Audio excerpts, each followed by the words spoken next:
নমস্কার বন্ধুরা, ইচ্ছে ডানায় আকাশের নতুন একটা পর্বে আপনাদের সবাইকে স্বাগত জানাই। আমি বিগত সপ্তাহে কোনো ভিডিও আপলোড করতে পারিনি, সেজন্য আগেই আপনাদের সবার কাছে ক্ষমা চেয়ে নিচ্ছি। আসলে ভীষণভাবে অসুস্থ হয়ে পড়েছিলাম, প্রচণ্ড গরম, আর আসানসোলে তো তার সাথে লুও চলে, তো সেই লু লেগে গেছিলো, তার সাথে ভাইরাল ফিভার।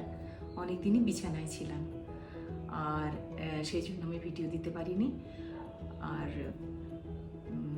আমি রেকর্ডিং এডিটিং যেহেতু আমি নিজেই সব কিছু করি, তাই জন্যে কিছু রেকর্ডিংও করা হয়নি।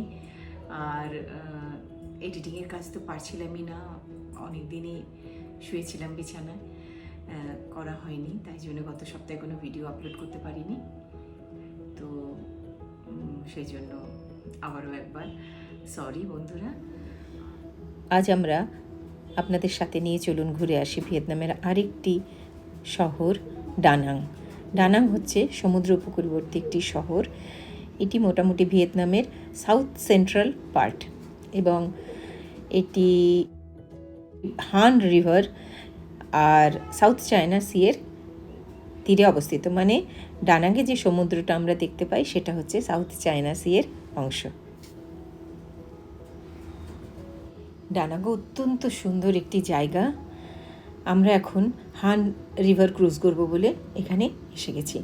জায়গাটা দেখুন কি সুন্দর, মানে হ্যানয় হোচিমিন ওগুলো তো বড় শহর, সুন্দর বটেই, ডানাংও পেছনে যায় না। আর এই দেখুন সারি সারি বোটগুলো দাঁড়িয়ে রয়েছে, যখন আমাদের সময় হবে আমাদের বোট তখন ছাড়বে। আমরা বোটে উঠেও পড়েছি, কিন্তু বৃষ্টি নেমে গেছিলো বলে রেকর্ডিংটা করা হয়নি।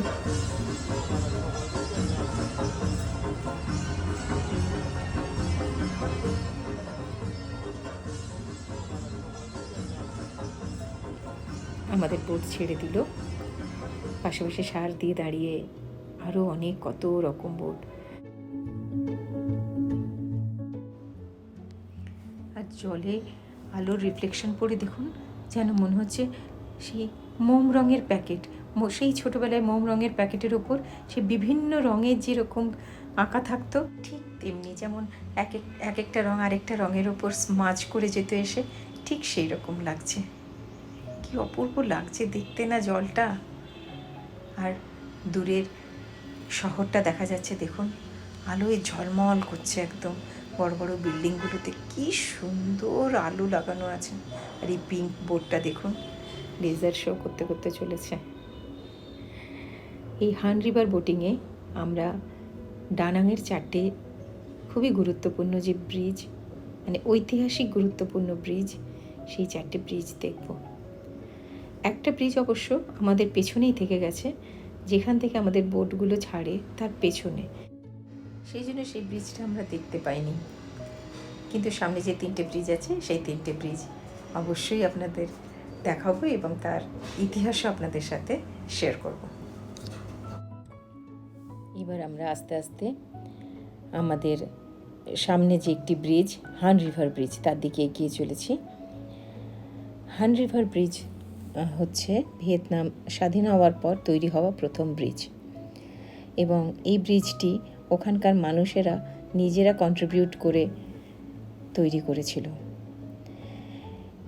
সেই জন্য পরবর্তীকালে আরও অনেক ব্রিজ তৈরি হওয়া সত্ত্বেও এই হান রিভার ব্রিজ তাদের মনে এক আলাদা জায়গা করে নিয়েছে। এই ব্রিজটি রোটেট করতে পারে। এর মাঝখানের যে পিলারটা দেখা যাচ্ছে, সেই পিলারটা পুরো 90 ডিগ্রি ঘুরে যেতে পারে। বড় বড় জাহাজ যাতে চলাচল করতে সুবিধা হয় তার জন্যে। এটা এমনি উইকডেজে প্রত্যেক দিনই রাত্রি 1টা থেকে 3:30 পর্যন্ত খোলা থাকে, আর শনি রবিবার দিন রাত্রি 11টা থেকে 12টা পর্যন্ত এটা খোলা রাখে, শুধু ট্যুরিস্টরা যাতে এর সৌন্দর্যটা উপভোগ করতে পারে। এই দেখুন, এইভাবে জাস্ট রোটেট করে যায়, পুরো আলোগুলো নিয়ে এমনিভাবে একটা পোর্শন পুরো 90 ডিগ্রি ঘুরে যায়। এই দেখুন, আমরা ব্রিজের তলা দিয়ে পেরিয়ে গেলাম। দূরে যে ব্রিজটি দেখতে পাচ্ছি সেটা হচ্ছে ড্রাগন ব্রিজ। এই ব্রিজটি 666 মিটার লম্বা আর 37.5 মিটার চওড়া। এত বড় এই ব্রিজটা যে একবারে অনেক দূর থেকে না হলে আপনি ক্যামেরায় পুরো ব্রিজটাকে ধরতে পারবেন না, এবং তার জন্যে পুরো ড্রাগনটাকেও একবারে দেখানো সম্ভব হয় না। অসম্ভব সুন্দর একটি ড্রাগনের মানে কি বলবো, আর্কিটেকচারাল ওয়ান্ডার বলা যেতে পারে এটা। মানে অবাক হয়ে থাকার মতো একখানা আর্কিটেকচার। এবং বিশ্বের সমস্ত বিখ্যাত আর্কিটেক্টদের মধ্যে কম্পিটিশন হয়েছিল, এবং সেই কম্পিটিশনের মধ্যে যেটা ফার্স্ট হয়েছিল, যেই ডিজাইন, ড্রাগনের ডিজাইনটা ফার্স্ট হয়েছিল, সেই ডিজাইনটাই তৈরি করা হয়েছে এই ড্রাগন ব্রিজে। পুরো ড্রাগনটাই গোল্ডেন কালারের রং করা, আর লেজটা একটি ফুটন্ত পদ্ম ফুলের আকারে। রাত্রেবেলা এই ড্রাগন ব্রিজ সবচেয়ে সুন্দর লাগে দেখতে। প্রায় 15,000 LED লাইট দেওয়া আছে, এবং তার কালারও চেঞ্জ হয়। দূর থেকে দেখলে মনে হয় বিশাল আকায় এক ফ্লাইং ড্রাগন। হান রিভার ব্রিজের থেকে ড্রাগন ব্রিজ অনেকটাই নতুন। হান রিভার ব্রিজ ওপেন হয়েছিল 2000 সালে, আর ড্রাগন ব্রিজ ওপেন হয়েছে 2013 সালে। এই ড্রাগন ব্রিজ দেখতে ট্যুরিস্টরা উইকেন্ডে সবচেয়ে বেশি ভিড় জমায়। তার কারণ স্যাটারডে অ্যান্ড সানডে রাত্রি 9টা থেকে এখানে ফায়ার অ্যান্ড ওয়াটার শো হয় ড্রাগন ব্রিজে, দেখার মতো জিনিস। আমরাও সেই জন্য উইকেন্ড দেখেই আমাদের ক্রুজটা বুক করেছি।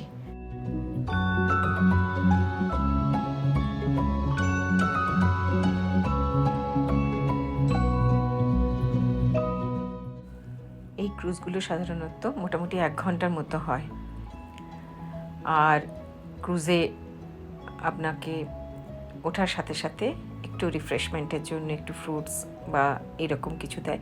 কিছু কিছু ক্রুজে ডিনারেরও ব্যবস্থা থাকে। চারিদিকটা এত সুন্দর লাগছে, কিন্তু একটু বেরিয়ে বাইরে ডেকের ওপর গিয়ে যে দাঁড়িয়ে ছবি তুলবো তার উপায় নেই। বড় বড় ফোঁটায় বৃষ্টি হয়ে চলেছে।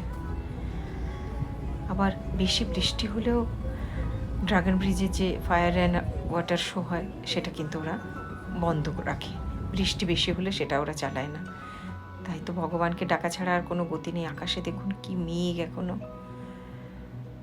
এই কিছুক্ষণের জন্য অ্যাটলিস্ট যদি বৃষ্টিটা থামে আমরা একটু ফায়ার অ্যান্ড ওয়াটার শোটা দেখতে পাই। মানে ওইটা দেখাই আমাদের মেন উদ্দেশ্য। আমরা যখন ট্রিপটা বুক করছিলাম তখন আমরা ডানাংটাকে কিছুতেই আর উইকেন্ডের মধ্যে আনতে পারছিলাম না। আমরা বাধ্য হয়ে আমাদের ট্রিপটাকে একদিন এক্সট্রা স্টেটা বাড়ালাম, যাতে আমরা ডানাংয়ে একটা উইকেন্ড পাই এবং আমরা এই শোটা এনজয় করতে পারি। এখন সেটাই ঠাকুরকে ডাকছি।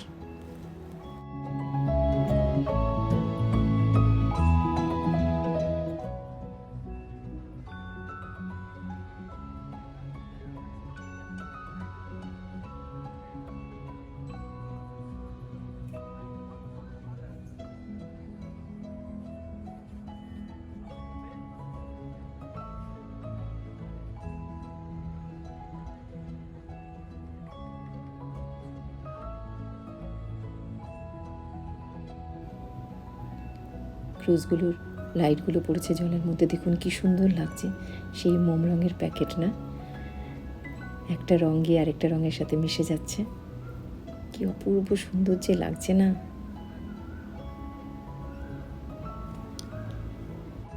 ড্রাগন ব্রিজ ক্রস করে এসে এবার আমরা দূর থেকে এই পার থেকে ড্রাগন ব্রিজের সৌন্দর্য ক্যাপচার করবার চেষ্টা করছি। এবার আমরা আস্তে আস্তে 4 নম্বর যে ব্রিজটি তার দিকে যাচ্ছি।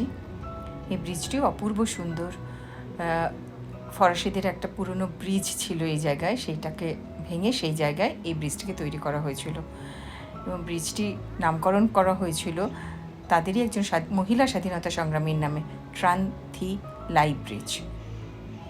দেখুন ব্রিজটি কি সুন্দর, ঠিক যেন মনে হচ্ছে একটা পালতোলা নৌকো ভেসে চলেছে।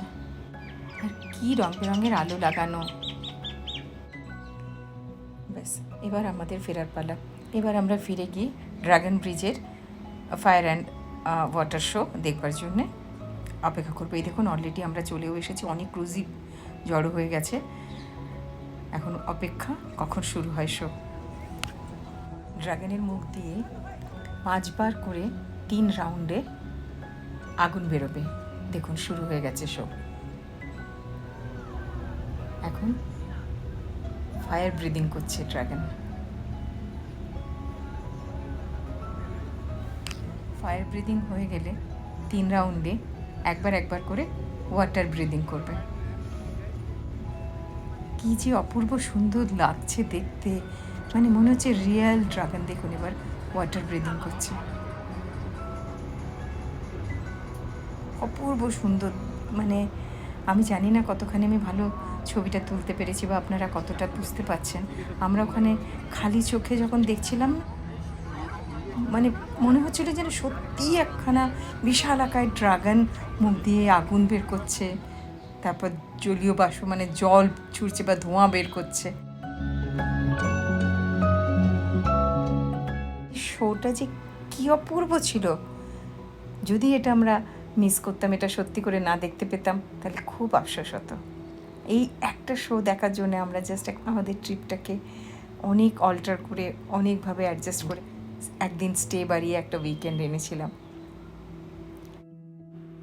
শুধুমাত্র এই শোটার জন্যেই ডানাংয়ে হান রিভার ক্রুজের উইকেন্ডে ট্যুরিস্টদের সংখ্যা প্রায় এক এক সময় 2 গুণ 3 গুণ কি 4 গুণ পর্যন্ত হয়ে যায় কিছু কিছু সময়। আর এই শোটা এতখানি একখানা পরিষ্কার পরিচ্ছন্ন ব্যাপার, যেখানে কোনো পলিউশনের ভয় নেই। দেখুন যে আমরা অনেক জায়গায় ফায়ার ক্র্যাকার শোও দেখতে যাই, তাই না, আতশবাজির শো যেখানে হয়, সেখানে কিন্তু পরিবেশ প্রচুর পরিমাণে দূষিত হয়, বায়ু দূষিত হয়, পরিবেশ ক্ষতিগ্রস্ত হয়।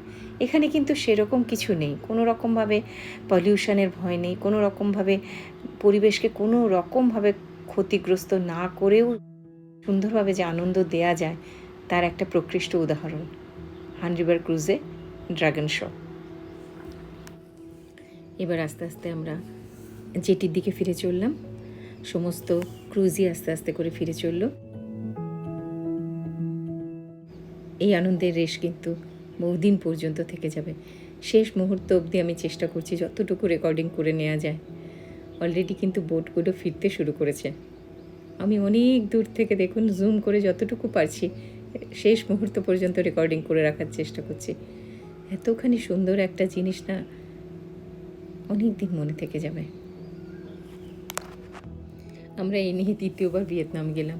ছোট্ট একটা দেশ, সুন্দর একটা দেশ, যুদ্ধে এত ক্ষতিগ্রস্ত হয়েও যে এত সুন্দরভাবে আবার নিজেকে তৈরি করেছে, সত্যি না দেখলে বোধহয় বিশ্বাস করা যায় না। স্মৃতি হিসেবে কিছু ফটোও তুলে রাখলাম।